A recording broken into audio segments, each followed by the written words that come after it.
Hey, hello. I think it's working. I think you can see me now. So I'm going to share my screen now. Hi, Antonio. Hi, Florian. So, how to make your app lose weight? It's the name of my talk. I'm Antoine Danois. I'm working at Citymapper in London. And yes, I'm going to explain you why it's important to do that and how to do that. If you have any question, you have a Slido link in the chat, and I will answer them. If you want, you can answer in French. I will translate them before replying. So yeah, Citymapper is an app to make city more usable, to use the metro, to use buses everywhere in the world, and yes, sometimes for some app for some user, we should have an app really lightweight. So why it's important to do that? It's quicker to build for us developers. It's really important to have something quick. We don't want to spend a lot of time building our app. It's quicker to download for your user. It's really important. It also takes less storage space in your user's phone. Really important as well. Some users don't have an high-end phone, so we have to think of them. And yes, the next billion user is really important. It's just, billion user to maybe have from a development country, and sometimes those people don't have an high-end phone as well, so we have to think of them. An important quote from Sam Tolomei from his Medium post: for every 6 megabyte increase to an APK size, we see a decrease in the STL conversion rate of 1%. 1% is not a lot, but if you have a million download app, it's a lot. Sometime in the talk, you will see some underline text. You have my slides in the description, so you can click on them if you want more detail. So how we can do that? The big first thing, the easiest thing to do is to convert all of your images in WebP. What is WebP?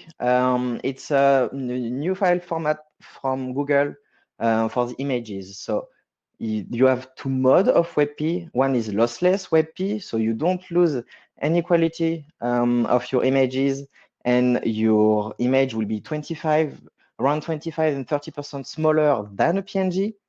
And also you can use lossy WebP, so you are going to lose a bit of quality, but your image will be 3 times smaller than a PNG.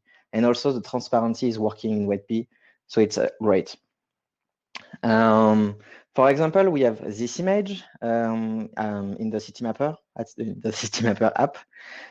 It's 78 kilobytes in PNG, and now it's 53 kilobytes in WebP.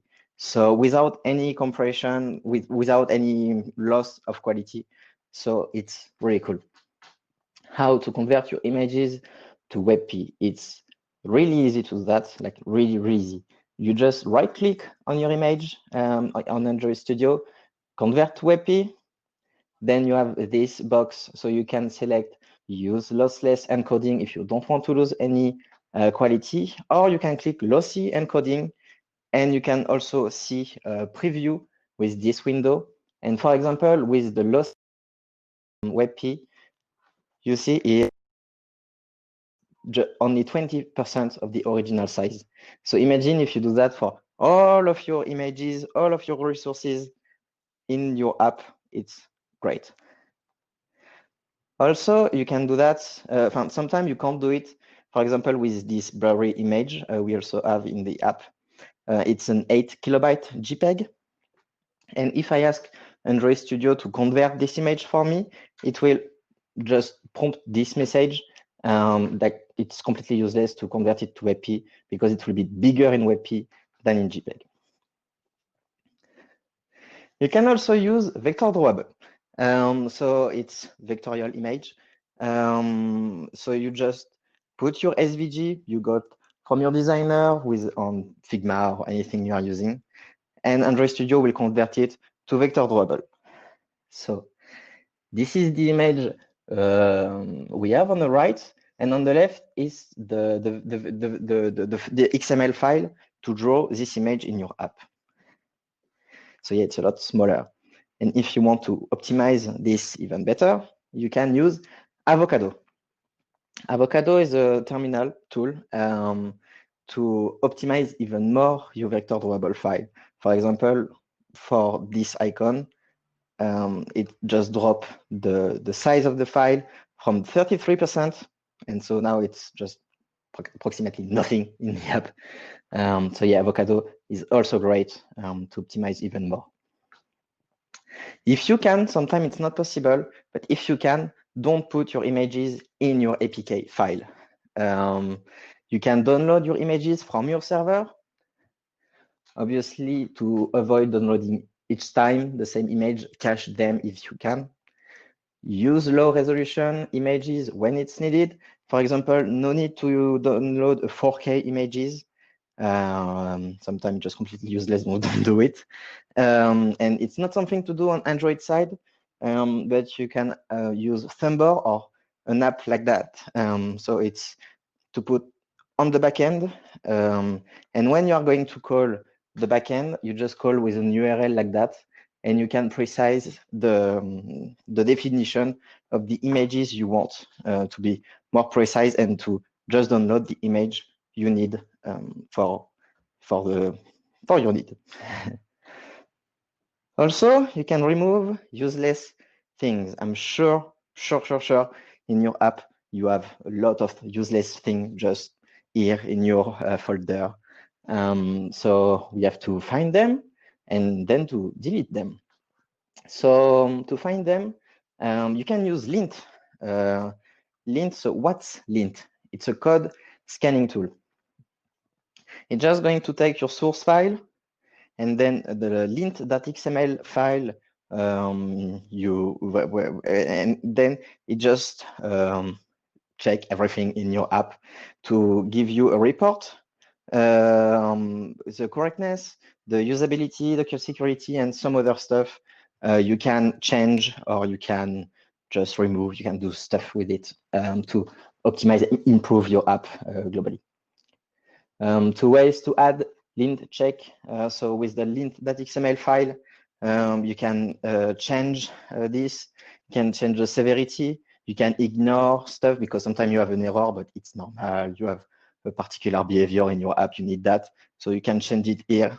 And also you can do it with Gradle. You can put more parameters. You can put more stuff in your Gradle file. But yeah, 2 ways to do that. And then when you run lint, you have a lint report like that in 2 formats.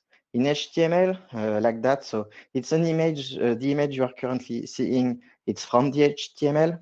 So it's just a website and it's giving you the priority, why it's that, etc., etc., and everything to fix this error. You can also use APK analyzer. It's hard to pronounce.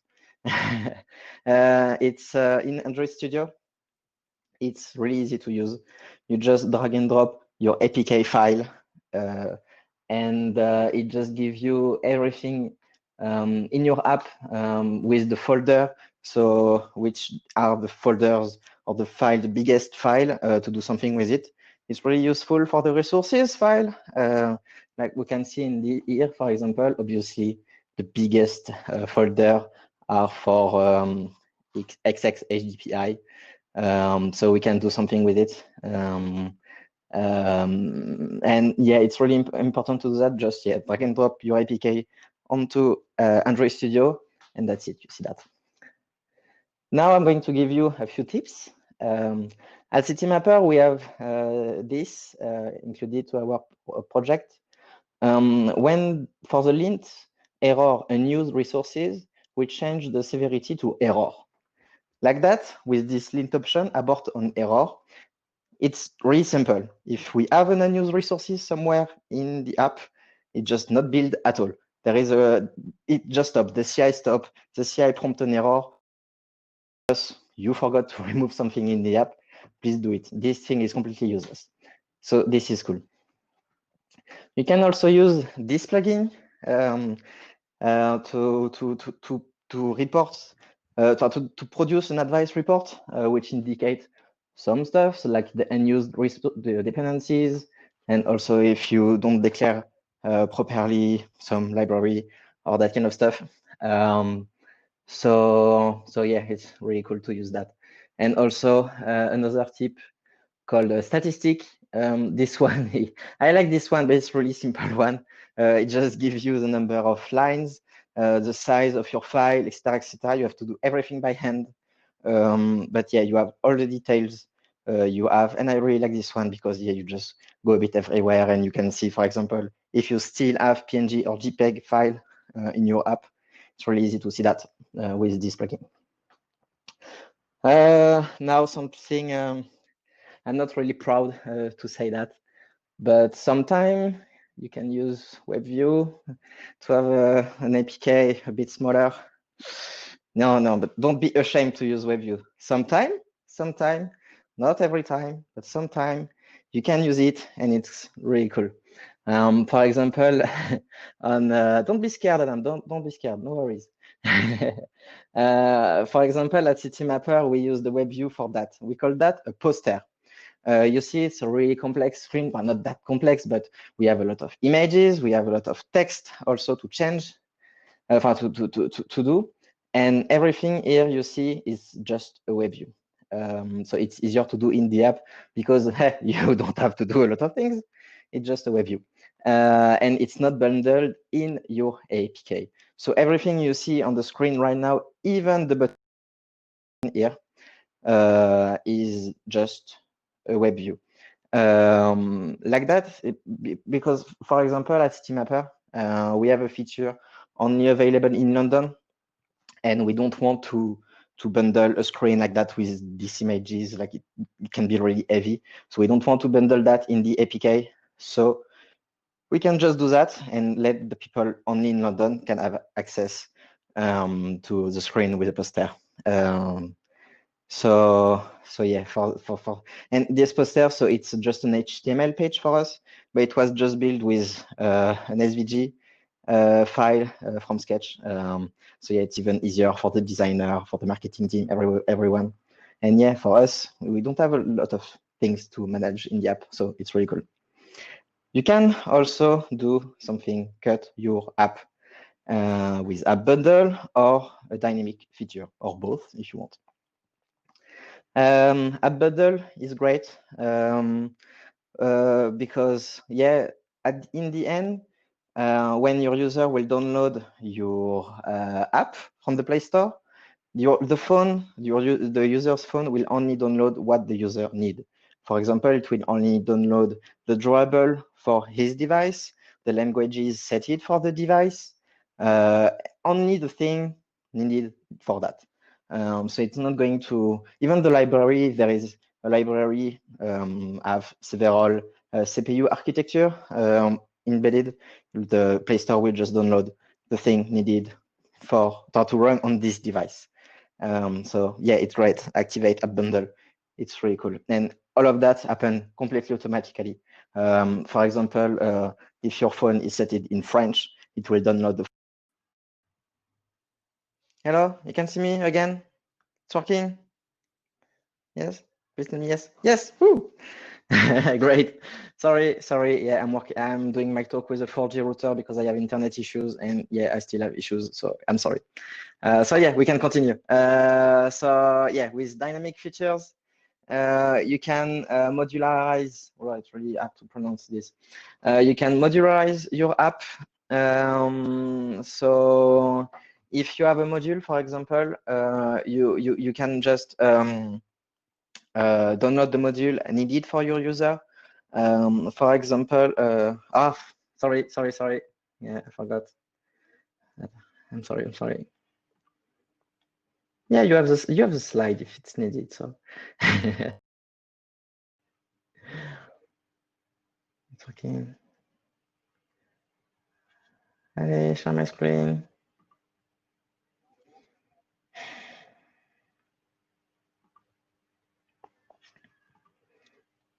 Please. Please, please, please.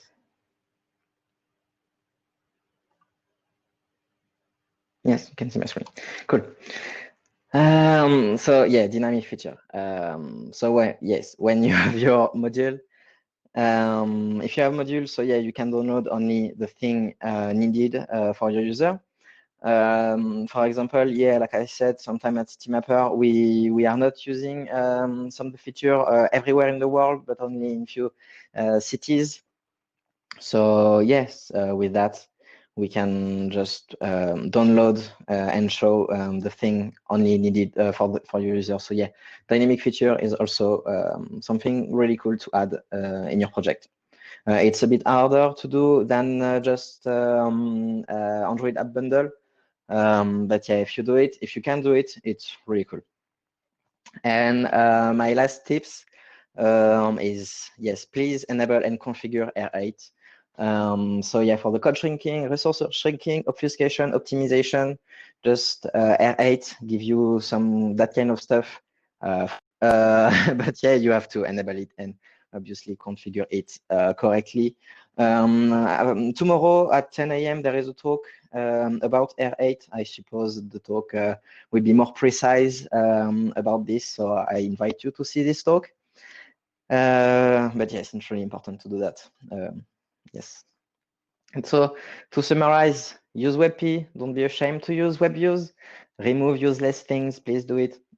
Use lint, vector drawable. R8 is also really important.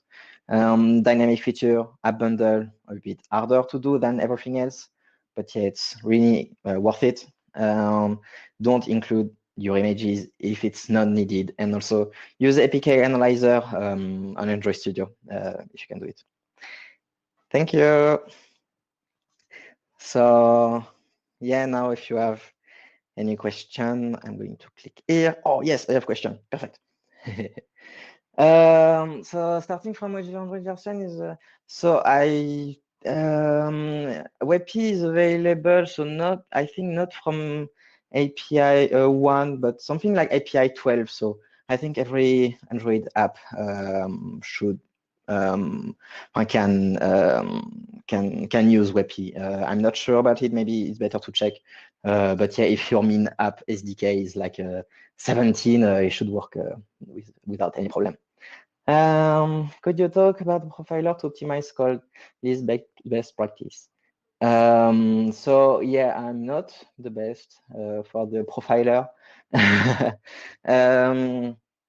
but yeah, you can use, like I saw for example, you can download the Canary or the profiler on Android Studio. It's really cool to see what's happening in your code at the moment.